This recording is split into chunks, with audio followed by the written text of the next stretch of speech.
함께 살펴보실 말씀은 열왕기상 22장 1절로 18절 말씀입니다.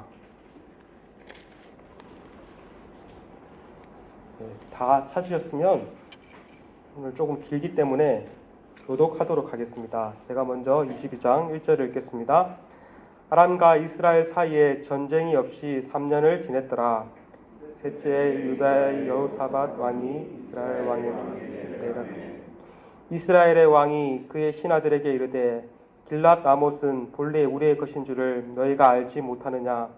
우리가 어찌 아람 왕의 손에서 도로 찾지 아니하고 잠잠히 있으리오 하고 여호사밧에게 이르되 당신은 나와 함께 길랏 라못으로 가서 싸우겠느냐. 여호사밧이 이스라엘 왕에게 이르되 나는 당신과 같고 내 백성은 당신의 백성과 같고 내 말들도 당신의 말들과 같으니라. 여호사밧이 또 이스라엘 왕에게 이르되 청하건대 먼저 여호와의 말씀이 어떠한지 물어보소서. 이스라엘 왕이 내게 선지자 400명쯤 모으고 그들에게 이르되 내가 길랏 라못에 가서 싸우랴 하느냐. 그들이 이르되 올라가소서. 주께서 그 성을 왕의 손에 넘기시리라. 여호사밧이 이르되 이 외에 우리가 물을 만한 여호와의 선지자가 여기 있지 아니하리까. 이스라엘 왕이 여호사밧 왕에게 이르되 아직도 이므라의 아들 미가야 하는 사람이 있으니 그러나 여호와께 묻을 수 있으나 그는 내게 대하여 그러한 일을 면하지 아니하고 나만이 하지 아니하고 내가 그를 미워하나이다. 여호사밧이 이르되 왕의 말씀을 받아서 이스라엘의 왕이 한 내시를 불러 이르되 아물라의 아들 미가야를 속히 오게 하라 하니라.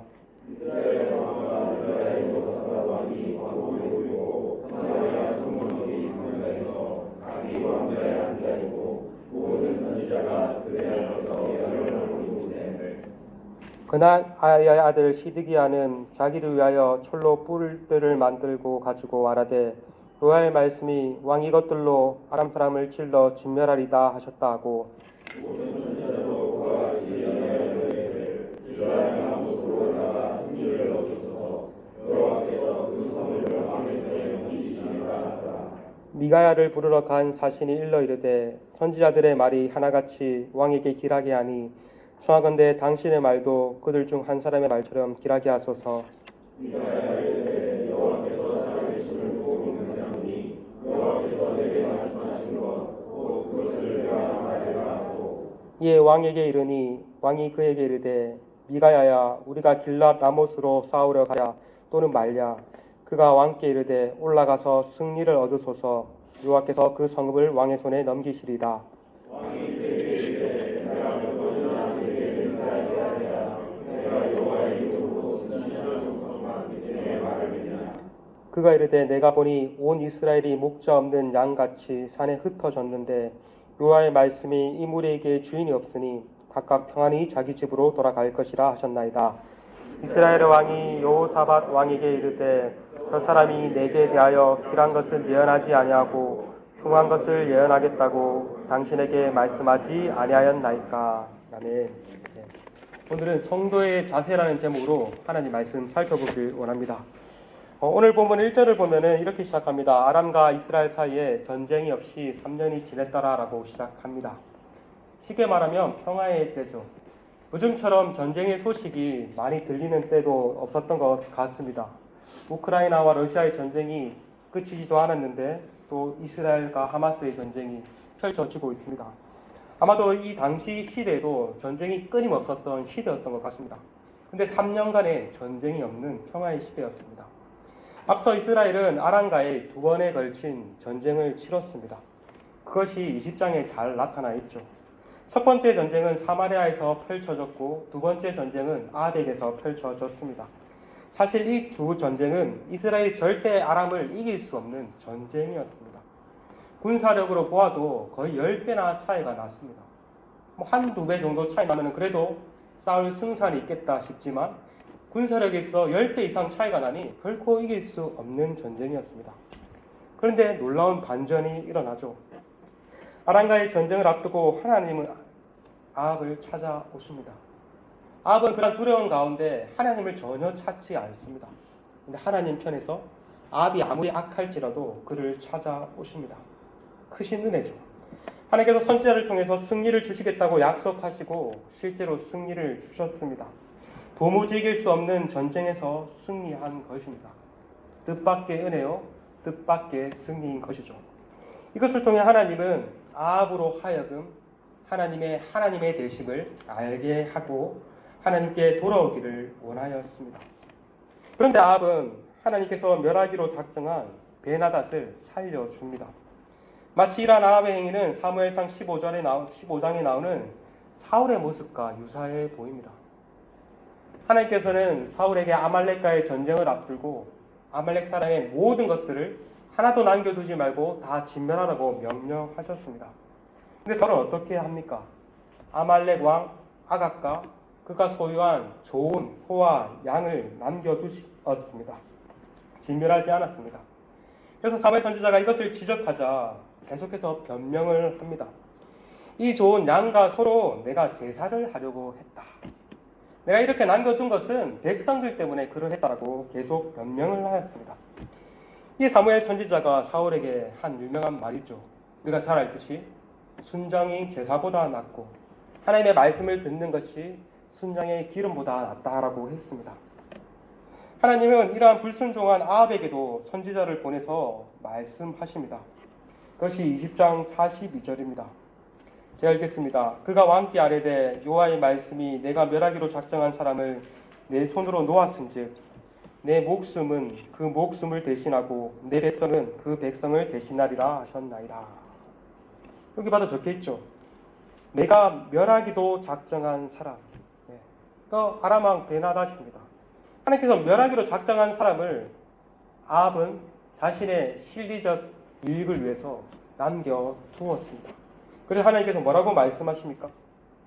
그 베나닷의 목숨 대신에 네 목숨을 취하겠다라고 말씀하십니다. 그러자 아합은 어떻게 반응했다라고 말을 합니까? 43절에 보니까 근심하고 답답해했다라고 말을 합니다. 이 근심하고 답답했다라는 표현이 21장이라 보면 나봇의 포도원 이야기가 나오는데 나봇이 하나님의 말씀을 따라 포도원을 주지 않겠다라고 말하자 또 아합은 근심하고 답답하였다라고 표현이 똑같이 한 번 더 나옵니다. 그런데 이것은 원어로 보았을 때 그 의미는 언짢고 화가 난입니다. 대놓고 하나님을 향해서 노골적으로 불만을 표출하지 않았지만 언짢고 매우 못마땅해 했습니다. 하나님께서 선지자를 통해 그의 죄를 지적하실 때 죄를 뉘우치고 회개하기는커녕 언짢고 매우 화가 났던 것입니다. 그렇게 아람과의 두 번에 걸친 전쟁이 있은 후 3년간의 평화가 찾아왔습니다. 하나님께서는 평화를 주셨습니다. 오늘 보면 2절에 보니까 3년째 되는 해에 유다왕 여호사밧이 아합에게 내려갔다라고 말을 합니다. 우리는 열왕기서를 통해서 아합이 어떤 왕인지를 잘 알 수 있습니다. 성경은 그를 평가하길 이전에 모든 사람보다 여호와 보시기에 악을 행하였고 이전에 이스라엘의 모든 왕들보다 심히 하나님을 노엽게 하였다라고 평가하였습니다. 쉽게 말하면 이스라엘에 많은 왕들이 있었는데 그 중에서 가장 악한 왕, 악의 대명사가 아합이었던 것입니다. 그런데 이런 아합에게 유다의 왕 여호사밧이 방문했다. 여호사밧과 아합이 동행했다. 뭔가 어울리지 않는 그림 같습니다. 왜냐하면 성경은 여호사밧을 전반적으로 좋은 사람으로 평가하기 때문입니다. 여호사밧에 대한 기록이 역대하 17장에서 20장 꽤 길게 나오는데 역대하 17장 3절에서 6절을 보면 여호사밧의 행적을 이렇게 언급하고 있습니다. 혹시 성경 있으신 분은 한번 찾아보실까요? PPT는 없습니다. 역대하 17장 3절에서 6절입니다.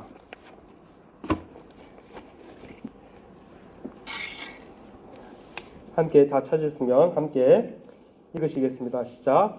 여호와께서 여호사밧과 함께 하셨으니 이는 그가 그의 조상 다윗의 처음 길로 행하여 바알에게 구하지 아니하고 오직 그의 아버지 하나님께 구하며 그의 계명을 행하고 이스라엘의 행위를 따르지 아니하였습니다.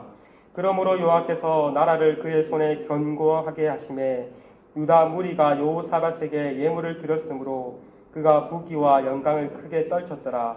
그가 전심으로 여호와의 길을 걸어 산당들과 아세라 목상들도 유다에서 제거하였더라. 이 여호사밧이 누구의 길을 갔다라고 말을 합니까? 하나님의 마음에 합한 대표적인 왕, 선왕의 대표인 다윗의 처음 길로 행하였다라고 말을 합니다.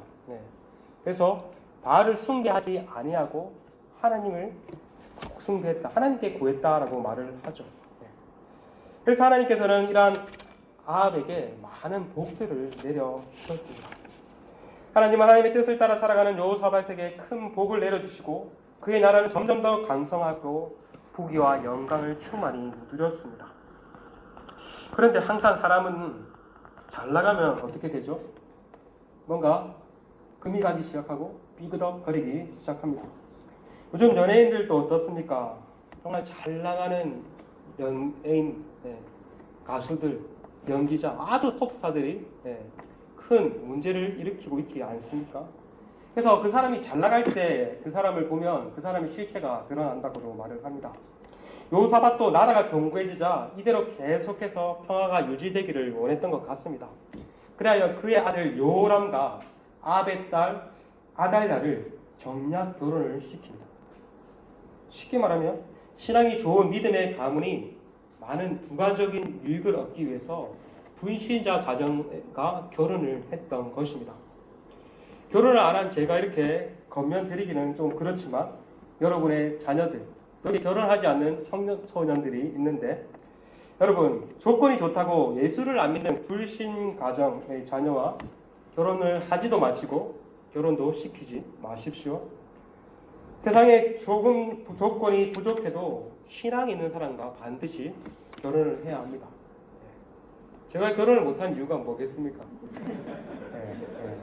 신앙 뭐 좋은가 안 좋은가 모르겠는데 세상적으로 답이 없는 뭐 최저임금도 한국에 있을 때 못 받는 진짜 우유 배달이라도 해야 되나 제가 검색까지 해봤습니다. 공부도 하고 있었고 뭐 돈 모아둔 돈도 없고 진짜 결혼을 못 하겠더라고요. 요즘에 청년들 한국의 대학 청년들이 결혼을 늦어진 이유가 저는 100% 공감을 하고 있습니다. 왜 보니까요. 일단은 사역자들 좋으면 안 만나줍니다. 요즘에는 사역자들과 소개팅 한다는 것은 엄청난 믿음을 깔고 하는 겁니다. 그래서 무조건 한다고 하면 일단 만나야 됩니다. 그래서 소개팅을 엄청 많이 했어요. 한 20분 정도 한 것 같아요. 한국에서. 진짜. 근데 항상 이 결정적인 순간에 이 능력에 있어서 확실히 막히더라고요. 사람은 결국 이렇게 이 신앙도 보면 별로 안 좋았는지 모르겠지만 일단은 결정적인 이런 경제적인 부분에서 딱 걸려서 더 이상 진전을 할 수 없겠더라고요.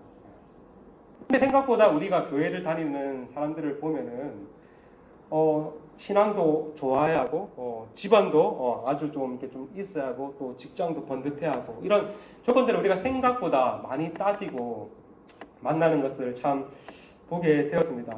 정말 그런데 여러분의 자녀들 또 이렇게 청소년들이 있다면 정말 그런 조건, 물론 좋은 조건을 갖추는 사람이 있으면 참 좋죠.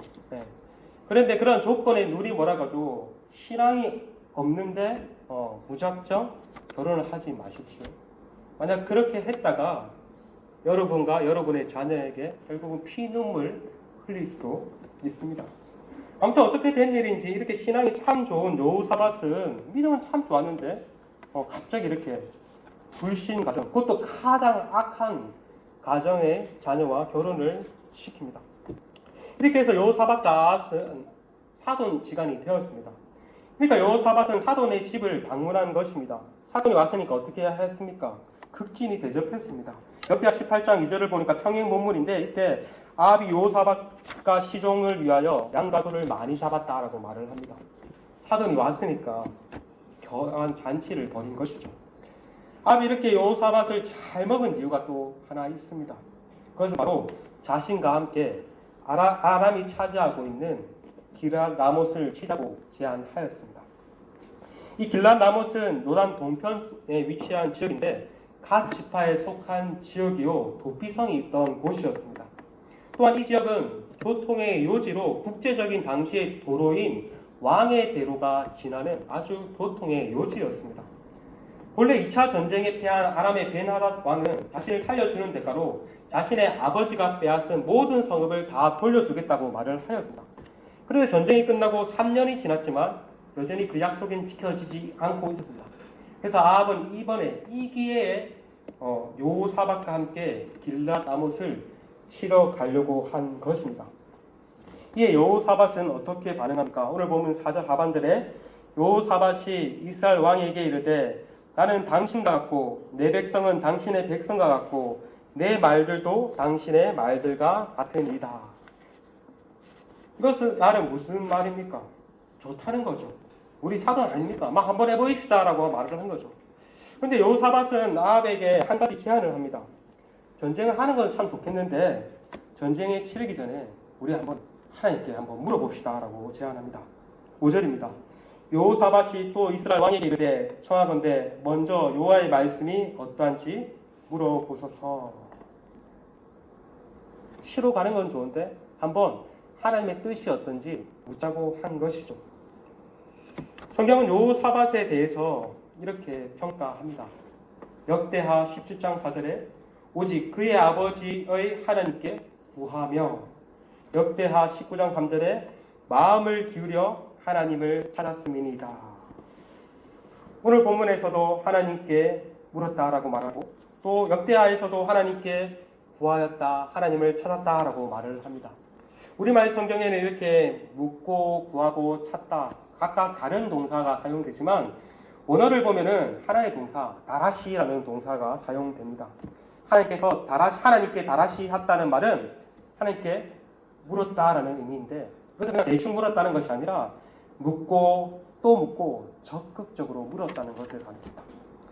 쉽게 말하면 진지하게 열심을 다해서 기도했다는 것을 가르칩니다. 이처럼 여호사밧은 기도의 사람이었습니다. 기도의 사람이었기 때문에 중요한 일을 결정을 앞두고 기도부터 먼저 해보자고 언급한 것입니다.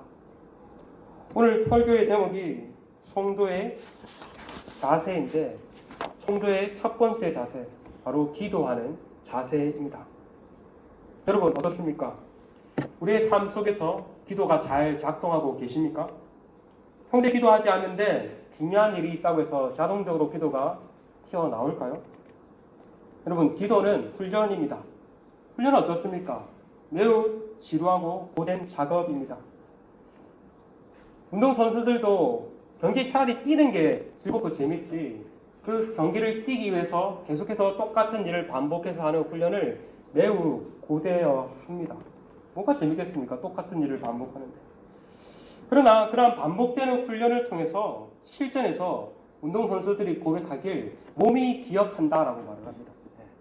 그렇게 계속 반복해야지 실전 경기에서는 생각하지 않고 몸이 반응해서 이길 수 있다라고 말을 합니다. 기도도 마찬가지인 것 같습니다. 평소에 일정한 시간을 떼어 기도할 때 우리는 인생의 중요한 결정을 앞두고 그때 기도할 수 있습니다. 평소에 기도하지 않는데 기도하는 훈련이 없는데 큰 일을 앞두고 있다고 해서 기도가 될까요? 결코 되지 않습니다. 적당하게 기도하는 척은 할 수 있어도 깊이 있게 기도의 자리로 나아갈 수 없습니다. 자녀들에게도 우리는 기도하는 습관을 길러줘야 합니다. 자녀들에게 어떻게 기도하는 습관을 길러줄 수 있겠습니까? 기도가 말을 한다고 해서 자녀들이 기도합니까? 자녀들에게 어떠한 상황이 있을 때 자신의 방식대로 해결하지 않고 하나님께 무릎으로 나아가 기도하는 모습을 보여줄 때 자녀들은 그것을 보고 우리 엄마 아빠가 이러한 중요한 결정, 이러한 작은 일들을 앞두고 있을 때 하나님께 묻고 기도하시구나 라는 것을 하나님께서 기도할 때 그러한 일들이 일어나구나 라는 것을 볼 때 자녀들이 기도를 배울 수 있고 기도를 할 수 있게 됩니다. 고기도 먹어본 사람이 맛을 안다고 기도도 마찬가지입니다. 기도하는 사람이 기도의 참맛을 크게 경험할 수 있습니다. 신기하게도 초신자 때는 기도가 즉시 잘 응답이 됩니다. 그렇지 않습니까? 저도 초신자 때 기도의 응답이 얼마나 잘 되는지 이게 신앙생활이 정말 기쁘구나라는 것을 경험한 적이 너무나 많았습니다. 하나님께서도 아마도 초신자에게 주시는 특별한 은혜 같습니다. 그런데 시간이 지나고 신앙 연수가 지나면 어떻습니까? 기도를 해도 잘 응답되지 않는 것만 같습니다. 이렇게 응답되지 않는 것일 때 기도를 하는 게 맞을까 싶습니다. 오히려 기도 안 하는 것들이 자동적으로 응답될 때도 있습니다. 맞죠? 기도하는 것은 응답이 안 되는데 기도 안 했는데 또 응답이 되니까 이게 뭐지 하면서 이러면은 기도해도 별 수 없겠구나 하면서 기도 안 해도 되겠구나 하는 마음이 은근히 우리 마음속에 싹들 때가 많습니다. 그러나 그게 아니죠. 기도할 때마다 하나님의 크신 은혜가 경험되어지고 응답도 즉각 이루어지면 얼마나 좋겠습니까? 그러나 그렇지 않더라도 가만히 앉아 있더라도 기도의 자리에 나아가는 것, 그것이 너무나 중요한 것 같습니다. 저도 최근에 새벽 기도의 자리에 나아갔는데 참 기도가 안 되더라고요. 왜 기도가 안 될까? 뭔가 기도가 맹맹할 때가 참 많았습니다. 그래서 다시 기도에 대해서 좀 배우고 훈련하고 연습해야 될까 하는 생각들이 좀 들었습니다. 그래서 차라리 이렇게 앉아 있을 바에 그냥 빨리 집에 갈까 싶었습니다. 그런데 제가 신학교 때 배운 게 한 가지가 있습니다. 그래도 기도의 자리를 지켜라라고 신학교에서 누차히 강조했습니다. 기도가 안 돼도 된다. 하지만 그 자리에 그냥 앉아 있어라라고 교수님들이 계속해서 강조하셨습니다. 그러다 보니까 정말 신기하게도 그냥 앉아 있으면 어느 날은 그냥 아무 의미 없이 돌아갈 때도 참 많지만 그냥 그 자리를 지키고 앉아 있을 때 어느 날, 자주는 아니지만 어느 날 또 기도가 열리게 되는 경험들을 여러 번 한 적이 있습니다.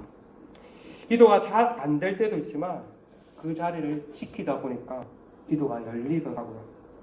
여러분, 기도하기에 딱 좋은 가을입니다. 이런 시도 있죠. 김현승 시인의 가을에는 기도하게 하소서. 여름에는 덥고 휴가가 있다 해서 또 기도를 하지 못했고 겨울에는 좀 추워서 또 기도하지 못했다면 가을, 요즘 날씨 얼마나 좋습니까? 기도하기 얼마나 좋습니까? 말씀 읽기도 좋고 기도하기도 좋잖아요. 맞죠? 저는 무조건 새벽을 깨어서 교회에 나오라고 말씀드리고 싶지 않습니다. 그렇게 하는 것이 가장 좋지만 여러분이 있는 그곳에서 길게 안 하셔도 됩니다. 아침에 5분, 점심에 5분, 저녁에 자기 전에 5분, 짧게 5분씩 끊어서 하셔도 됩니다. 어떻게 하셔도 좋은데, 어디에서 어떻게 하셔도 좋은데, 여러분, 기도의 시간을 떼어서 기도해 보십시오. 산책을 하면서도 그냥 산책하지 마시고, 기도하면서 한번 산책을 해 보십시오.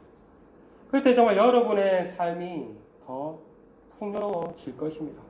이렇게 기도가 우리 삶 가운데 계속해서 일상적으로 체화될 때, 정말 우리가 결정적일 때 하나님 앞에 기도로 자동적으로 반응하게 될 줄 믿습니다.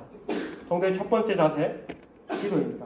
이것을 기억하시고 좀 이번 한 주 동안 좀 실천하면서 또 하나님의 풍성한 은혜를 누리는 저와 여러분이 되시길 소망합니다.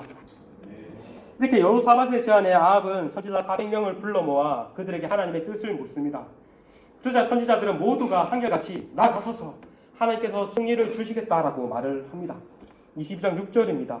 이스라엘 왕이 이에 선지자 400명쯤을 모으고 그들에게 이르되 내가 길랏 라못에서 가서 싸우려 말랴. 그들이 이르되 올라가소서 주께서 그 성읍을 왕의 손에 넘기시리라.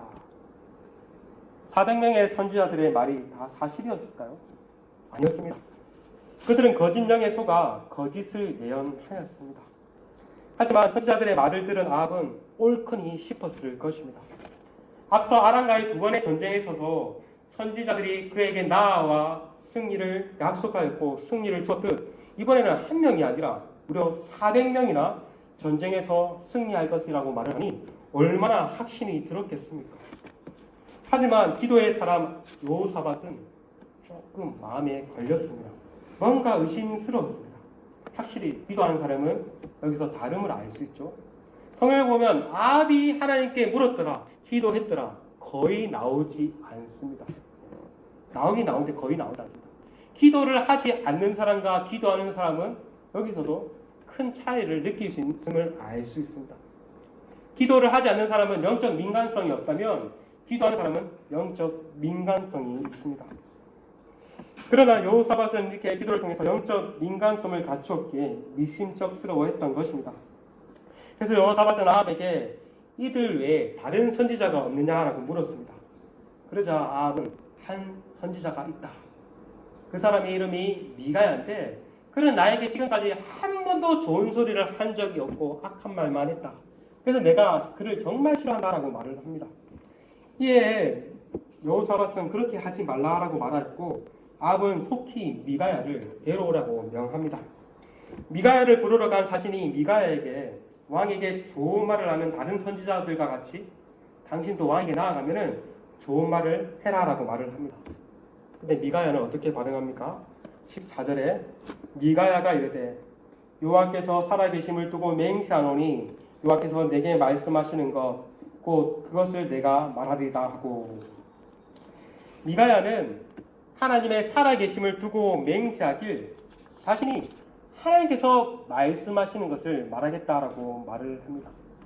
아무리 400명의 선지자들이 그 왕에게 좋은 말을 했다고 하더라도 하나님께서 나에게 좋은 말 해라고 말씀하지 않으면은 나는 당당하게 왕에게 나쁜 말도 하겠다라고 표현을 한 것입니다. 미가야야말로 참 하나님의 선지자였던 것입니다. 앞선 400명의 선지자들은 하나님의 뜻과 상관없이 아합의 안심을 사기 위해 듣기 좋은 말만 하였습니다. 그들은 하나님의 뜻을 전하는 참 선지자가 아닌 거짓 선지자였습니다. 하지만 미가야는 달랐습니다. 미움을 받더라도 할 말은 할 줄 아는 선지자였습니다. 미가야는 처음에 의도적으로 다른 선지자들을 흉내내며 올라가시라, 승리를 주시겠다고 말을 합니다. 근데 아합이 이 말을 듣자 그렇네라고 하지 않습니다. 평소에는 나쁜 말만 하다가 갑자기 좋은 말을 하니까 뭔가 찜찜했던 것 같습니다. 그래서 다시 네가 진실만을 말해라고 다그쳤습니다. 그러자 미가야는 진실을 말을 합니다. 22장 17절입니다. 그가 이르되 내가 보니 온 이스라엘이 목자 없는 양같이 산에 흩어졌는데 여호와의 말씀이 이 무리에게 주인이 없으니 각각 평안히 자기의 집으로 돌아갈 것이니라 하셨나이다. 이 말이 무슨 말입니까? 미가야는 아합이 죽게 될 것이라고 말을 한 것입니다. 온 이스라엘이 목자 없는 양같이 산에서 흩어지겠다라고 말을 하는데, 여기서 목자가 없다라는 것은 이스라엘의 목자가 되는 왕 아합이 죽게 될 것을 의미합니다. 이렇게 아합이 아람과의 전쟁에서 죽을 것이고 그를 따르는 이스라엘이 각기 뿔뿔이 다 흩어질 것이라고 말을 합니다. 근데 참 아이러니한 것은 양 무리에게 주인이 없으니 각각 평안히 자기의 집으로 돌아간다라고 말을 했다는 사실입니다. 양에게 주인이 없으면 어떻습니까? 양이 방황을 하게 되고 또 사나운 무리들에게 잡혀 죽을 수도 있습니다. 결코 평안할 수 없습니다. 공경에 빠질 수밖에 없습니다. 그런데 이스라엘을 괴롭게 하는다. 이 사람은 아합이지 않습니까? 아합이 없으니까 백성들이 평안히 돌아가겠다. 이스라엘에게 평안히 임하겠다라고 말을 한 것입니다. 미가야는 이렇게 예언을 전함으로써 시드기야에게 뺨을 맞고 옥에 갇히게 됩니다. 27절을 보니까 옥에서 고생의 떡과 고생의 물을 먹게 될 것이라고 말을 하고 있습니다. 거짓 선지자들은 평안하였으나 참말을 전한 미가야는 극심한 고통을 당하였던 것입니다. 우리는 이러한 미가야의 모습을 통해서 성도의 또 다른 자세를 하나 발견할 수 있습니다. 그것은 바로 하나님의 말씀을 따르는 삶, 순종의 자세입니다. 모든 사람들이 잘한다, 모든 사람들이 이것은 옳다라고 해서 무작정 휩쓸리고 따라가서는 안 됩니다. 성도는 무엇의 기준으로 삼아 살아야 합니까? 무엇을 기준으로 판단해야 합니까? 그것은 바로 우리에게 주신 하나님의 말씀, 성경이 우리의 기준이 되어야 합니다. 교회 안에서도 다수가 이것이 옳다라고 말을 해도 그대로 행해서는 안 됩니다. 과연 우리가 내린 그 결정이 하나님의 말씀인 성경과 부합하는지, 성경의 정신과 일치하는지 점검한 뒤에 판단을 내려야 합니다. 그렇지 않다면 우리가 다수결에 의해서 모든 사항들을 판단하고 한다면 때로는 그것이 맞을 수 있지만 때로는 그 결정으로 인해서 하나님의 뜻과 전혀 반대되는 길을 갈 수도 있습니다. 그것을 우리가 그 여호수아서에서 정탐꾼의 사례를 통해서 잘 살펴볼 수 있지 않습니까? 12정탐꾼이 있었는데 10명의 정탐꾼은 그 땅에 우리가 절대 나아갈 수 없다. 우리는 그들의 먹이에 불과하다라고 이렇게 우리는 그 메뚜기에 불과하다고 계속해서 부정적인 말을 하였지만 여호수아와 갈렙은 우리가 나아가자. 하나님께서 우리와 함께 하시면 우리가 승리할 수 있다라고 하자. 사람들은 쪽수에 밀려서 다수의 얘기를 따랐죠. 거기서도 그들의 기준은 하나님의 약속의 말씀을 붙들어야 했습니다. 하나님께서 분명히 그 땅을 주시겠다고 약속하셨으면 그것을 붙들고 나아가야 했는데 다수결에 의해서 결정이 났죠. 여러분, 교회와 성도 개개인의 결정은 하나님의 말씀이 기준이 되어야 합니다. 좋은 것이 좋다고 대충 얼버무려서는 안 됩니다. 말씀에 비추어 용납할 수 있는 것은 용납하고 용납할 수 없는 것은 용납하지 말아야 합니다. 근데 말씀에 비추지 않고 이렇게 행동하다가는 병든 교회시 건강한 교회가 아니게 될 것입니다. 교회는 진리의 공동체이지 인간적인 사고나 체면을 적당하게 세워주고 인간의 업적을 칭송하는 세상의 가치관이 통하는 공동체가 아닙니다. 그것은 라이언스 클럽이나 계모임이나 동창회에서 이루어질 일들이죠. 교회는 달라야 합니다. 마찬가지로 성도도 달라야 합니다. 우리는 하나님의 말씀의 기준을 따라 행동해야 합니다. 그래서 때로는 우리에게도 이 미가야와 같이 미움 받을 수 있는 용기가 필요한 것입니다. 오늘 성도의 기본 자세 두 가지를 말했습니다. 첫 번째는 기도고 두 번째는 하나님의 말씀에 대한 순종입니다. 근데 이렇게 기도와 순종의 삶을 사신 분이 계십니다. 그분이 누구십니까? 바로 우리 주 예수 그리스도이십니다. 예수님이야말로 참 기도의 삶을 사셨고 참으로 하나님의 말씀에 순종하는 삶을 사셨습니다. 예수님께서는 중요한 결정을 앞두고 계속해서 기도하셨습니다. 예수님의 삶이 우리가 이렇게 널널했다라고 보이겠지만 예수님은 정말 빡빡한 삶을 사셨습니다.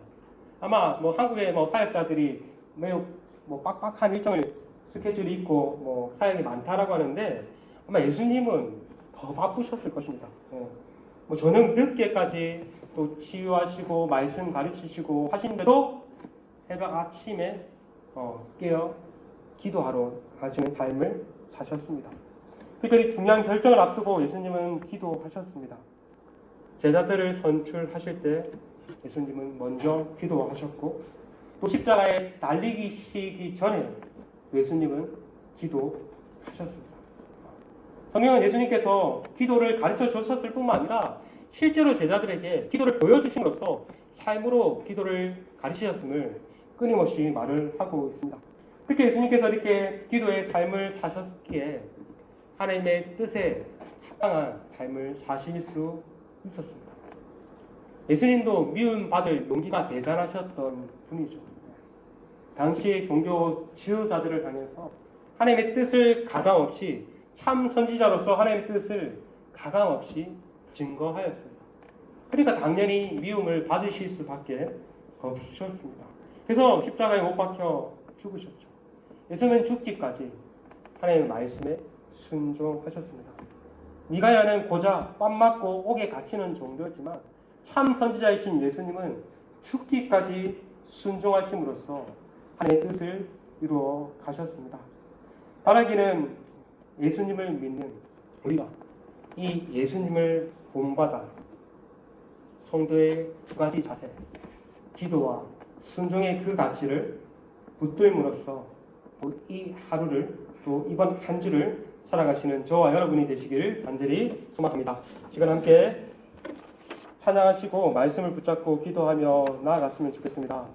먼저 임재라는 찬양을 하면 참 좋을 것 같습니다. 오늘도 하나님께서 이 시간 하늘의 문을 열어주시옵시고 우리의 마음의 문을 열어주셔서 정말 하나님 앞에 합당한 기도를 할 수 있는 그런 시간이 되시기를 고백을 담아서 함께 찬양하겠습니다.